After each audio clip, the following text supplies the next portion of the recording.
ჩვენ გვისაუბრია საგალობლის შესრულებაზე არაერთხელ და ჩვენ აგვინიშნავს მისი მახასიათებლები, ასევე არაერთხელ თუ როგორ უნდა გადაებას ბგერას ის თან უნდა იყოს დანაწევრებული და თან გადაბმული, ეს ერთი ვარიანტია.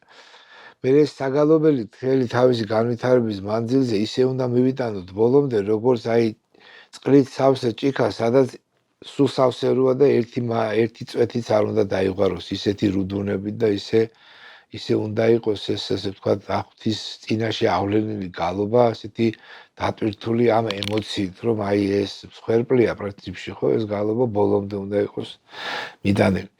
და ასევე ძალიან ესეთი სიმბოლურიცაა, შეიძლება ვთქვათ, რომ საგალობლის შესრულება შეიძლება ასახავდეს ჩვენს განვლილ ცხოვრებას. ის შეიძლება კარგად, ასე ვთქვათ, მიდიოდეს და სამწუხაროდ ცუდად დასრულდეს. ამდენად, როდესაც საუბარია მის დასრულებაზე, თავარი ამ შემთხვევაში შეიძლება ადამიანმა კარგად დაიწყოს, ცუდად დაამთავროს. შეიძლება პირიქით, ცუდად დაიწყოს და კარგად დაამთავროს. ყველას რა თქმა უნდა ჯობია, რომ კარგად იწყებ და კარგად დაამთავრებ და იმ შემთხვევას განვიხილავ, თუ ცუდად დავიწყეთ, დაუშვათ, ხო, და კარგად დავამთავრეთ, მაინც მოგებულები ვრჩებით ამ შემთხვევაში და ამ დამთავრებას აქვს ძალიან დიდი მნიშვნელობა. ამიტომ ეს დამთავრება ხშირად ჩვენი ყურადღების მიღმა რჩება და ძირითადად ვაპყრობთ ყურადღებას, როგორ შევასრულეთ ძირითადად არადა დამთავრება ყველაზე მნიშვნელოვანია. როგორ დავამთავრებ. ამდენად ამ დამთავრების პრინციპები ასევე რა თქმა უნდა გამოვლენილია ამ ჩვენი დიდებული წინაპარი მგალობლების მიერ, თუ როგორ აქცენტირებენ ისინი და როგორც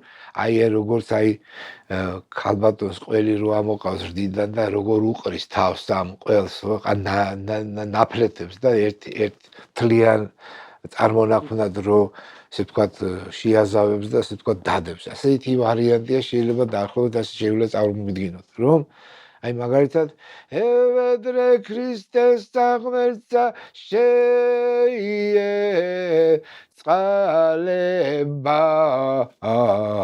ცუდა ჩვენთათვის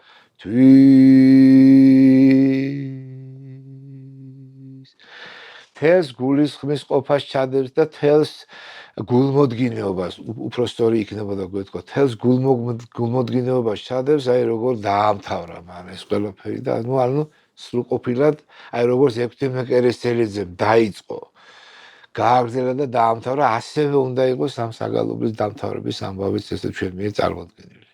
შეიწყალება